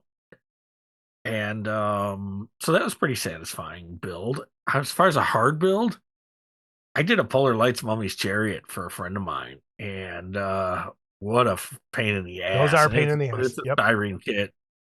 And it just had a lot of mismatched seams. And it was just, you can only do so much with it. So satisfying. You know what's one of the, and you kind of, the first time I learned how to dry brush chainmail, like on miniatures, by painting it black and then dry brushing it silver, when it just goes, oh my God, why haven't been like, it was so satisfying to do it. And I'm like, why haven't I been doing this my entire time painting?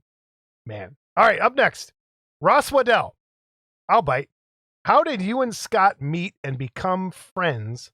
What made you decide to do YouTube? Do the YouTube. How did we meet? Well, we had mutual friends, like Lance Woods. And we knew each other from, like, I knew you from the Gremlins list, like seeing your name. And, but I mean, we had mutual friends, and we'd always say hi to each other at Wonderfest. Yeah. And I'd always be, oh, you're the guy lives in Lansing, and you know, I lived nearby at the time, and I was like, I should get together or something, you know. And but we never did. And then slowly, I would probably have to credit Steve, and Thad and Matt, because I think you started hanging out with them a little more, and then I was always hanging out with those guys. Yeah. And you know, and then when I moved to the suburbs, to go to John Davis's birthday party that year. Yeah, that was it. Yep. And the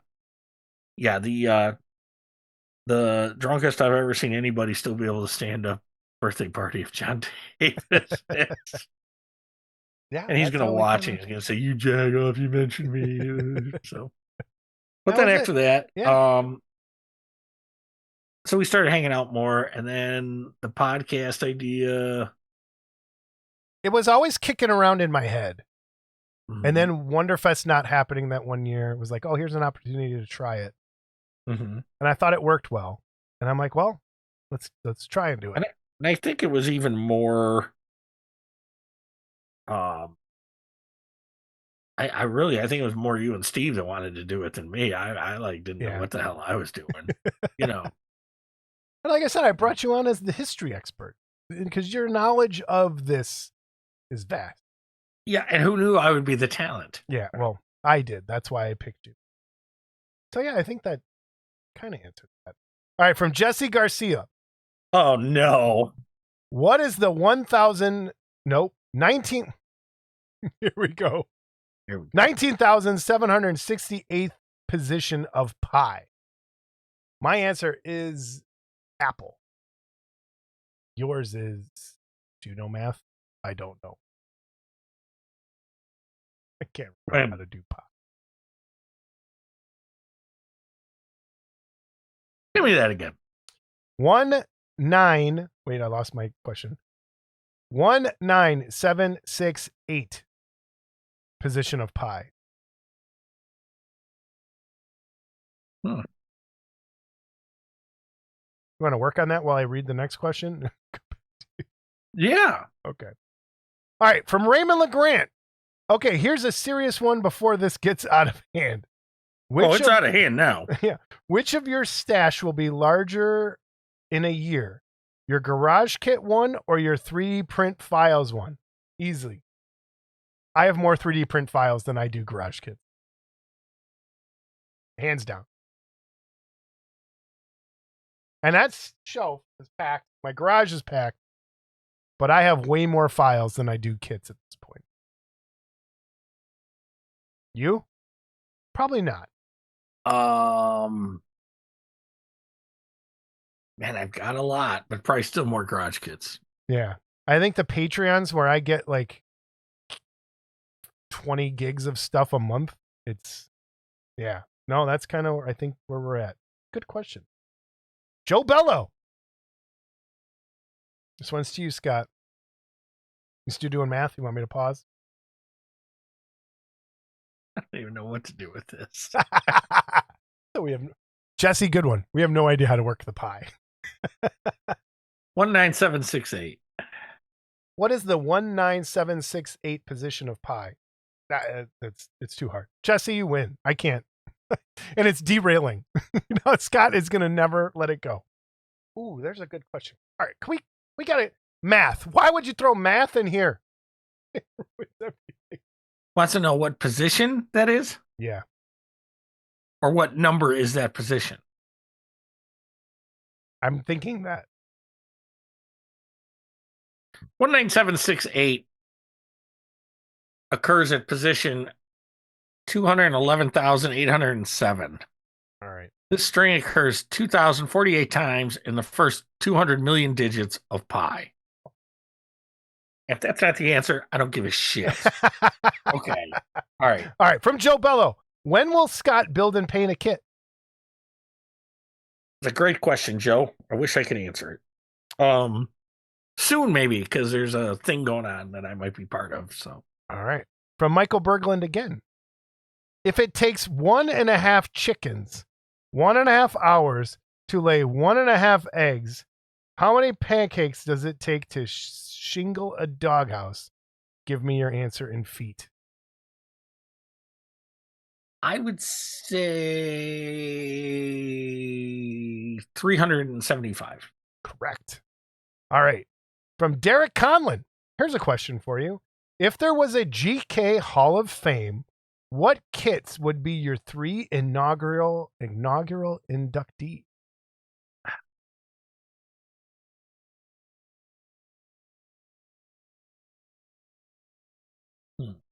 Man, if I had my... That's tough, because are we talking about licensed or are we talking about unlicensed? I think we're talking garage kits. Like, I'm thinking of Terry's books. So... Oh, man. I'm going to go with Jeff Yeager's London After Midnight. I was going to say that. I swear to God. I'm not even... Okay. I'm not... The one where he's like this, right? Like... Yeah, because he kind of started it. Yes. Kind of started it.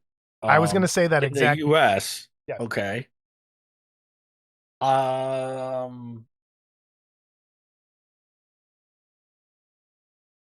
I think a Mike Parks piece has to go in.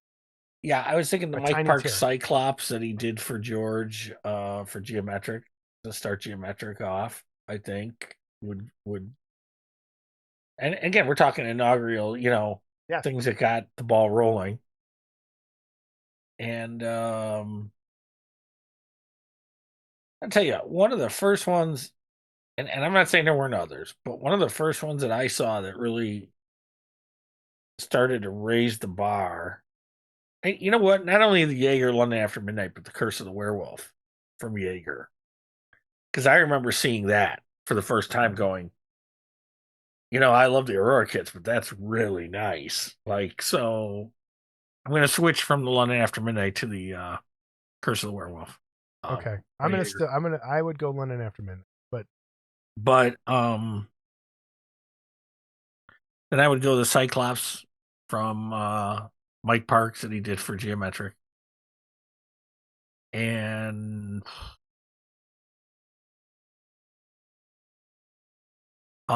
Janus, Man of a Thousand Faces.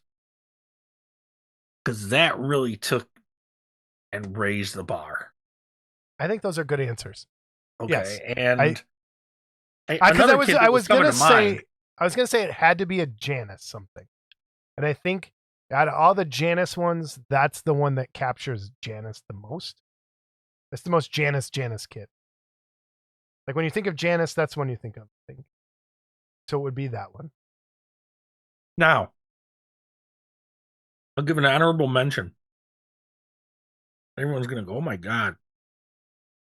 I will give an honorable mention as well. The first Werewolf of London by Resin from the Grave, sculpted by John Dennett. And before even his castings went to trash and shit. Was beautiful. When he put that out, I was like, this is really beautiful. And that was early on too. I can't remember the name of the kit. What is and the reason I'm gonna pick this one, and people are like, you're a weirdo, is the Monsters in Motion Bride, where she's bending over and her butt and she's flipping the switch. Because that to me encapsulates what garage kits were. More punk rock. Like something you couldn't sell at a regular store. And it was a little sleazy, a little dirty, a little like your mom shouldn't see this kind of thing. Your mom saw it. But that to me, like that, when I think back to Terry's books, like looking through that one always pops out at me like, wow, this is kind of cool. This is adult. This is a little forbidden, like a little, I like that. And I'm sure there's a lot more out there. Yes. Oh yeah. You know, it'd be fun to kind of go through the first two Terry books and kind of pick out our favorite. Maybe we'll do that. All right. I will say this too. As far as like licensed stuff goes, I would put some of those first Billikens in there too, because those also set the bar. The Billiken Cyclops and the Billiken Emir and the Billiken Raidosaurus, as you like to say, and the Billiken Frankenstein and Dracula. Those things were all, when you started to see this stuff just get better and better. But the Janus stuff really set the bar higher. All right, from Mark Worthling. Ugh. Ice cream cones. Do you lick up and down or round and round? Well, first of all, Mark Worthling's the only one I know that eats an ice cream cone like this. Okay. That being said, I go around the cone to keep the shit from dripping down the side of the cone. And so I lick, I guess, around. I don't eat ice cream. Which would make me very popular in prison. Yeah. So, but I think you're right. I don't go up and, I'm more of a popsicle kind of guy. How about did you ever eat a push-up? Yes. Okay, how would you do that? Would you kind of lick around? Well, yeah. I would end up biting it off. Never mind. I forgot who your mom was. Never mind. All right. From Mike Zizik. What model did you pass on and most regret?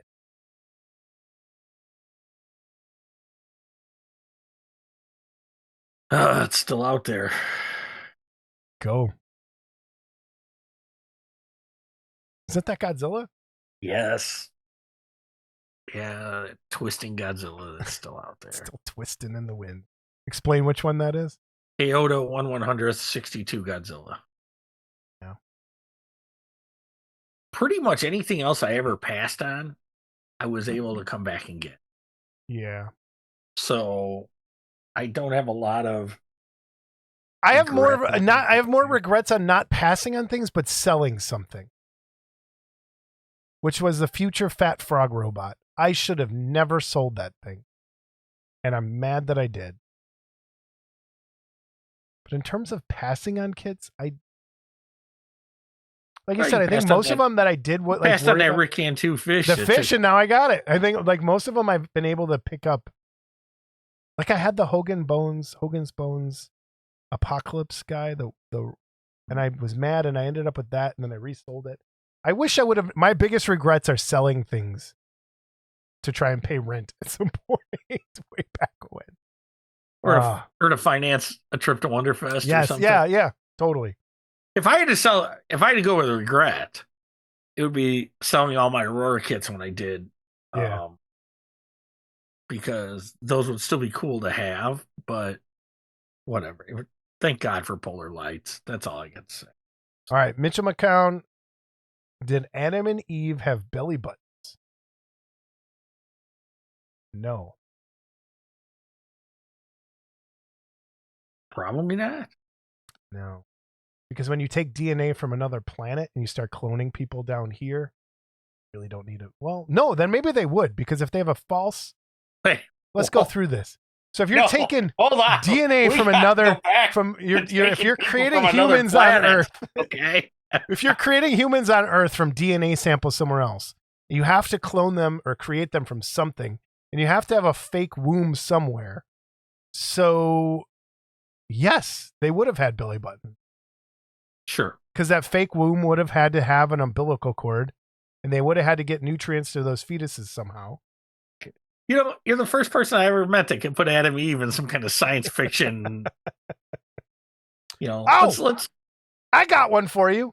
I came across a conspiracy theory that even I went, what the hell? You ready for this?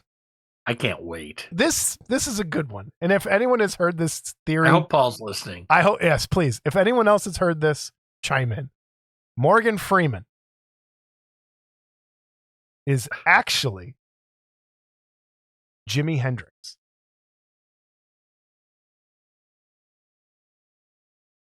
Someone posted side-by-side pictures of the two, claiming that that Jimi Hendrix faked his own death and that Morgan Freeman is actually Jimi Hendrix.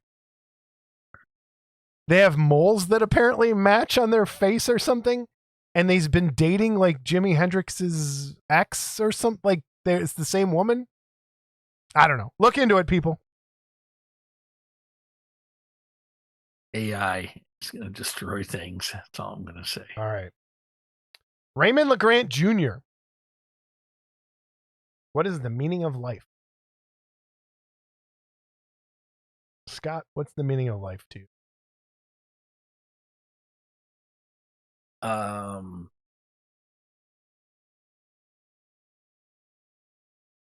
Just try to do the right thing and be happy. Don't be a shithead to people. And I've done my share of being a shithead.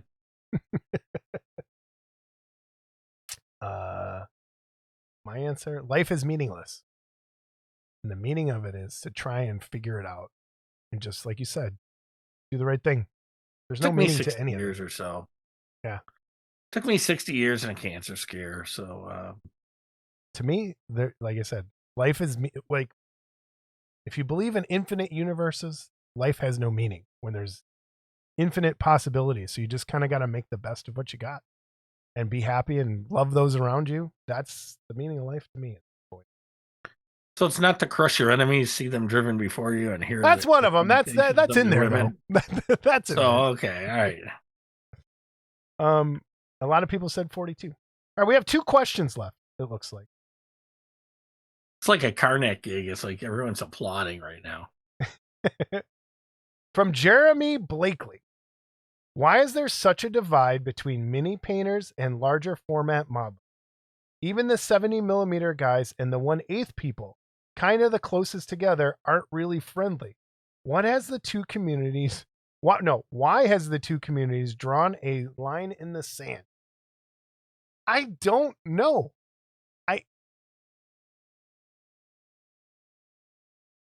Honestly, I think I can't speak on the miniature end of it. Okay. Why they would draw a line in the sand. But from what I've seen, just witnessing what goes on with 3D printing, the larger scale, the garage kit, bigger guys, they don't want to change anything.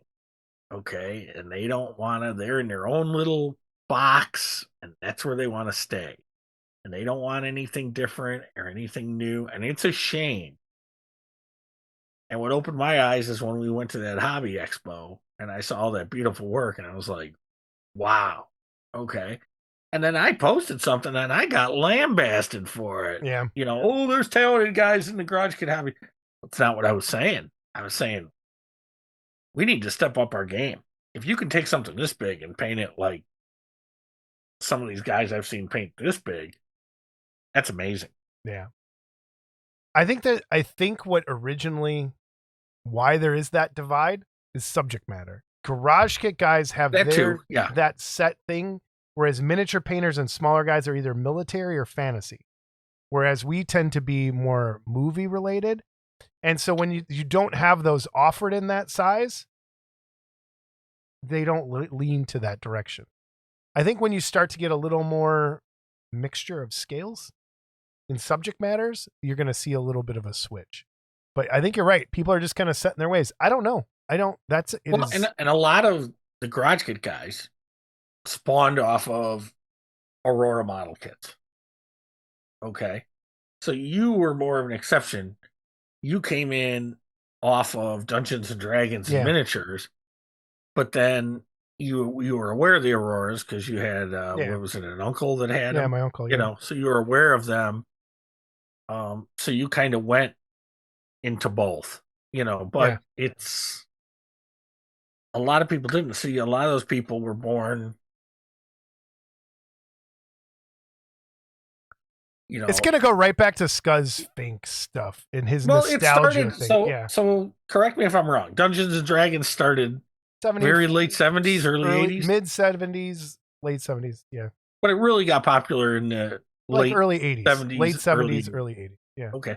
So by then, most of your baby boomer guys were like, "Yeah, I don't want to do all that, and I don't want to paint shit this big." Those people my age. I want to paint Aurora kits. Yeah. All right. Last question. My phone went. From Ron Joseph. Do you think they will ever stop selling egg rolls in China?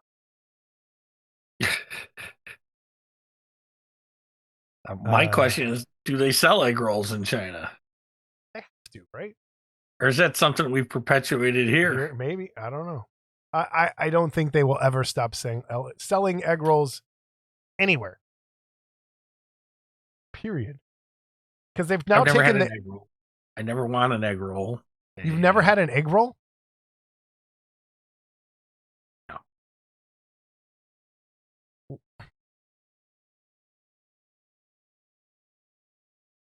What? You've never just taken a bite of an egg roll? Like, never had an egg roll? Dude, I ain't eating any of that Chinese food and shit. It got fucking worms in it and shit like that. Fuck that. Okay?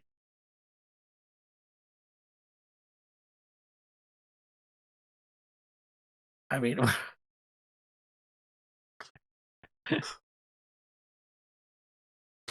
Boy, you are one fucking just big enigma, man. I don't even understand. How have you made it to 60 what? 60 what? And you've never even tried an egg roll? Yeah. When we have like Chai Tung, they've kind of gone downhill, but they had the best egg rolls. peanut butter in them, like amazing. Like Another Bane food is peanuts, nuts, anything with peanut flavor, peanut smell, peanut. No. I wouldn't even let a beautiful woman put peanut butter on any part of my body. Okay, I'm just saying. yeah, now you just made it Chocolate gross syrup for or all of nothing. us. Chocolate syrup or nothing. What about, because they've been taking now egg rolls and doing other things with them that I've had. I think you've been taking the egg So rolls. no, I had this last year at a barbecue place, and it was awesome. It was 2 years ago. It was a Thanksgiving egg roll where it had turkey, stuffing, cranberry sauce, and mashed potatoes in the egg roll fried, and it was fantastic. There's beef sandwich egg rolls now. Some places. Bona Beef kind of has them. Never mind. All right, I can't even. Ron Joseph. Talk to your friend here. Good grief. All right. Emails, voicemails, and correction. Scott, are you ready for the first voicemail? Well, hold on. Before we do that, thank you everybody for sending in questions. This was fun. I really like this. We're going to do this more. Clubber questions when we have nothing to do. And we're trying to kill an episode. This is great. What are you looking up? Nothing. Egg rolls? No. I'm still bugged by this pie thing. All right. Put it aside for a minute. Let's do our voicemails. Let's get the episode over with.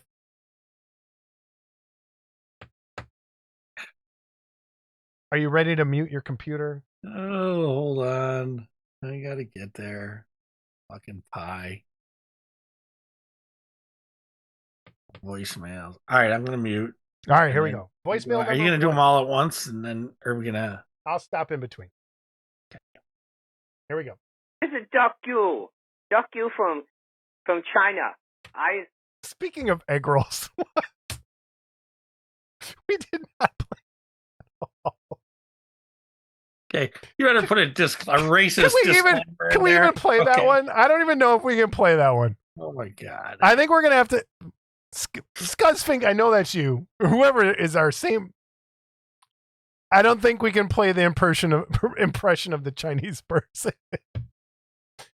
It was funny, but I can't play it. We might get in trouble. So I'm gonna. You know what? Maybe we'll put these up on Discord, and if you want to hear them. I don't know. I'll figure out something. All right. Voicemail number 2 is only 9 seconds, so I don't know what this is. Having an argument with a baby boomer is like having an argument with a TV. It doesn't listen and it doesn't care. Goodbye. Yeah, I guess. Uh-oh. We have a minute 24. The longie. Here we go. Coming soon from Model Club TV, the Model Club newsletter that comes out every 6 months or whenever Jason's lazy ass decides to release it. Chock full of interesting tidbits about our host, like how Jason went through critical trials to pay for college, and Scott tried to be a bounty hunter but failed, and what Jason does in his spare time before he goes to sleep and does other things.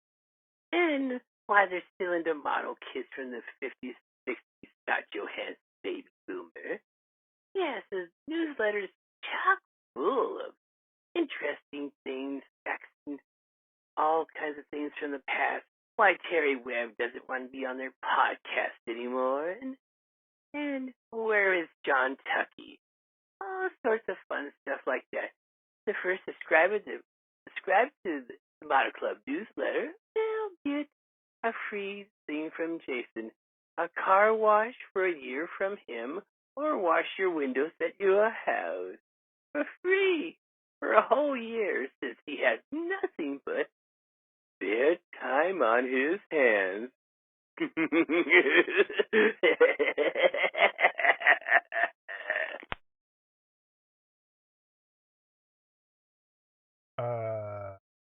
I'm not doing a newsletter. No way. And that guy, man, a newsletter. He really does not like the boomer. And Terry I talked to Terry. He didn't say anything about not wanting to come on. He's just busy. Our first email comes from Ron Joseph. He sent us this picture.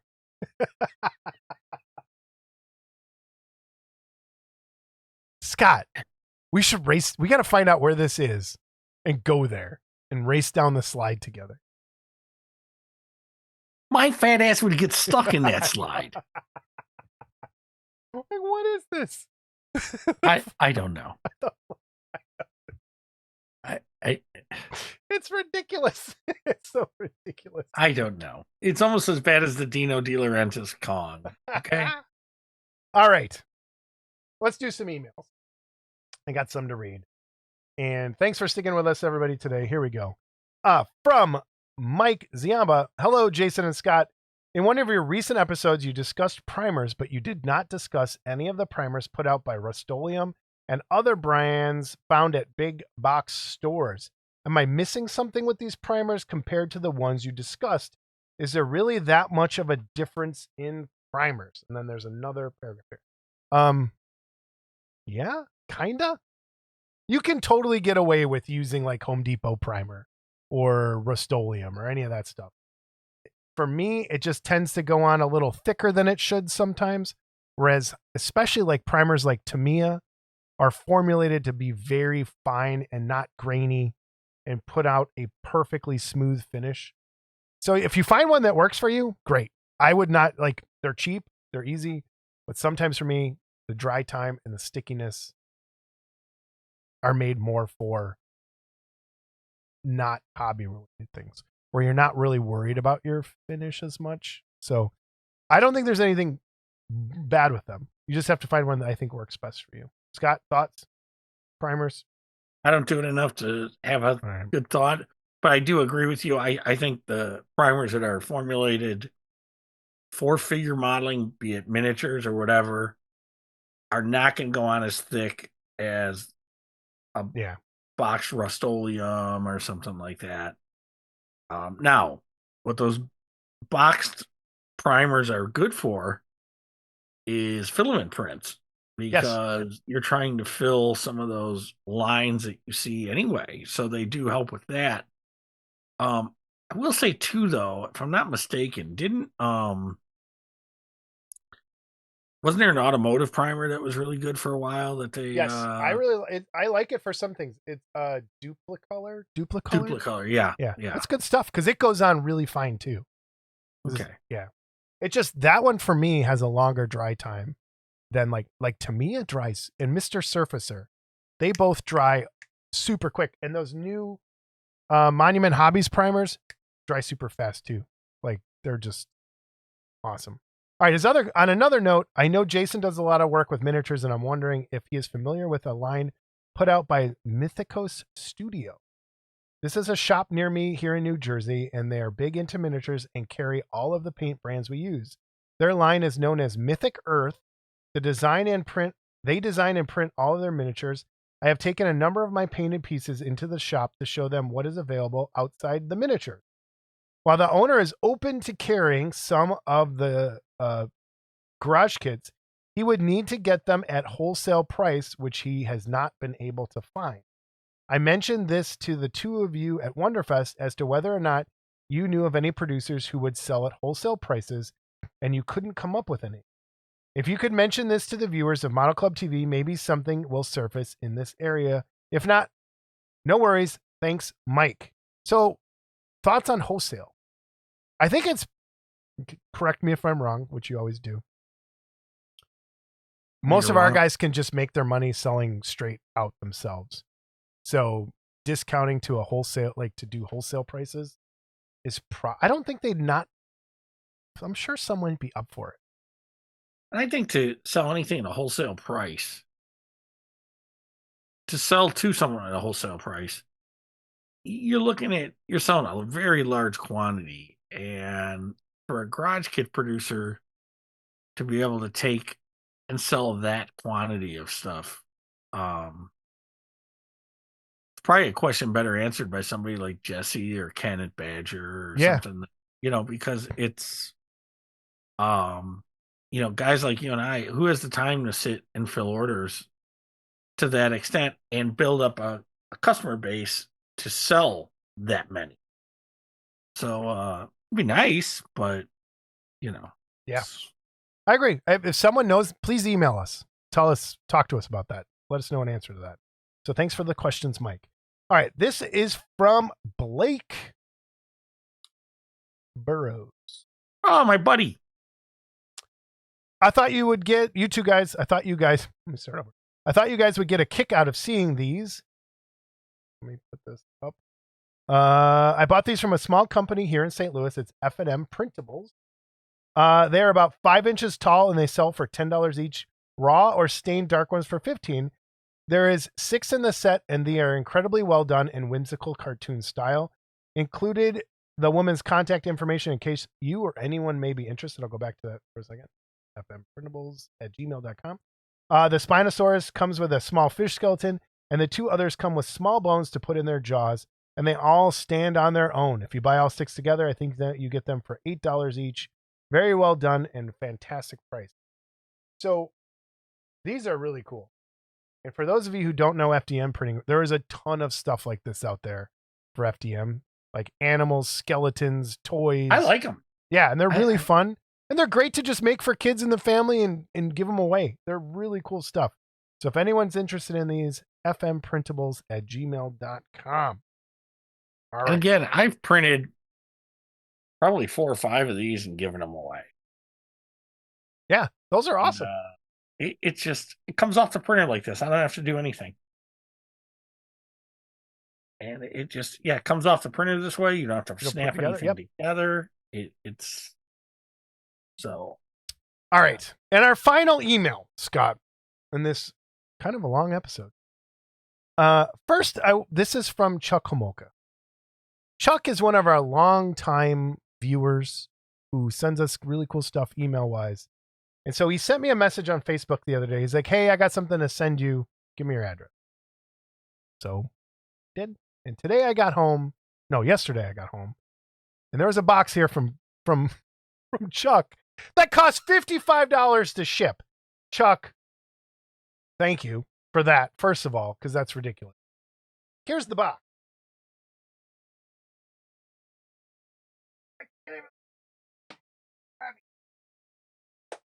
See this, everybody? That's what I tripped on earlier. You're this close to seeing your ass crack. Did it? Oh man. Okay, I'll cut that up. All right. So thanks for the box, Chuck. So I didn't open it because I wanted to see if I was supposed to open it on the show. He told me to open it and then read this on the show. First, I want to say that both of you are doing a great job, and I hope that it will continue for the foreseeable future. Even if you cut back on how often episodes are, that would be fine. Now to the box. In my life, I've been given the honor of being the recipients or caretaker of deceased friends' modeling collections by the families of the deceased. This does not bring me joy, and it does not bring me... This does not bring me joy, and it does bring me emotional pain since I see all of the projects that they had wished to work on in their lifetime and had not gotten to. In both cases, the families had no interest in the collection of unbuilt kits and books and paints, etc. It would have been just sent to a landfill. I initiated the thought that maybe as an act of remembrance of their loved one, that the collection not get disposed of and it can be used to help others. So here is a small donation to the Model Club contest wheel. Now a few words about whose these models are from. Both Janet Hine and her late husband Freddie were Wonderfest participants and enthusiasts. They are not well-known names like others who have passed on this past year, but were happiest when they made the show. They were both skilled modelers who won a number of awards for their works and supported the hobby in their own way, always willing to help anyone who had questions or needed an answer how they did something. In closing, please, please, please take a moment to think about how you would like your stash of your hobby to be taken care of when you are gone. Both the collections that I am the executor of, the individuals died suddenly and unexpectedly. They did not have any time to prepare for anything. I have my own collection of unbuilt kits that I wish to construct and do not need any more since I have been so blessed. So I have used the generosity of the deceased and their families to donate kits to worthy causes and the sale of items to benefits charities in their name. Please give it some thought, Chuck home mocha. So first of all, I'm sorry, Chuck, that you had to kind of, this is rough for everybody. What's going on lately? So Janet and her lace husband Freddie have donated us some stuff, and I kind of like just some of these. Jamie Sy, I think, sold them. There's some Jamie Sy prints in here from the last Wonderfest, and I think there's a ton of stuff in this box. So I haven't had a chance to go through it yet, and I just want to say thank you, Chuck, and thanks for helping your friends, and thank you for donating. They're going to make the Christmas special even more special, and I think we'll leave it there. And Scott, thoughts? And as far as the subject of your kits and what you would like to see done, as you know, I had my cancer, which I still have, but it really got me to thinking, and I went downstairs and inventoried every kit I had. And then I came up and I put assigned values, who made them, and as much information as I could. And the goal is to still take pictures of it all and link pictures to the things that are listed so that when whoever does have to sort through it, they can look at something and say, oh, this is this. Yeah. Okay. So I do still have to do that. Maybe this winter. Be a nice yeah. And knowing project. that we're kind of going through this too with someone who had passed away in our family. Yeah. We didn't have a lot of stuff, but it's like even a little amount of stuff is a big job for people to take time out of their lives to try and sell things or give things away or have an estate sale. Like that being said, and I can't say what'll happen, and you keep your grubby paws out of it, but if something happened to me, okay. If my family chooses to give it all away, I can't control that. Yeah. Okay. But I at least have a clear conscience now knowing that I've left them the tools to make some money off of it, basically. Yeah. Okay. And I don't care if they keep it. Okay. Because I realize what's important to me isn't going to be important to a millennial child. Yeah. Okay. And I've even told them sell it. Don't hang on to it because it was mine. Okay. There's something in there that you want to keep because you say it'll remind you of me, fine. Otherwise, I've told them to sell it all, whatever. Okay. And so it's on them now, And but Chuck, now that I have your address and stuff, maybe I'll make you the caretaker. Heck with Jason. I'm fortunate I have Jason that lives nearby that hopefully would help my wife. I absolutely would. And I'm kind of for me, and I need to at some point right, do a will and all that mess, but I'm kind of if I do go, which I will, have someone come over and just go, hey, take what you want, and just be like, if you want something, take it. Because built model kits, you can't get any money for those. So if someone wants one, just take what you want. Like, figure out a nice way to do it. You probably will. All right, we have a great gallery coming up here at the end. We've got a lot of stuff got sent in. A lot, but we have some. So cool stuff coming. Next episode is the winners of the fantastic plastic, vinyl, and resin and vinyl winners will be there. And then the live episode, December 30th. So stick with us. I hope everyone had a great Thanksgiving and didn't get trampled at a Black Friday sale. And say goodbye, I have to Scott. go to the airport on Black Friday. Wait, what? I have to go to the airport on Black Friday. That's dumb. That's when my sister chose to fly home. Oh, boy. All right. Say goodbye, Scott. Goodbye, Scott.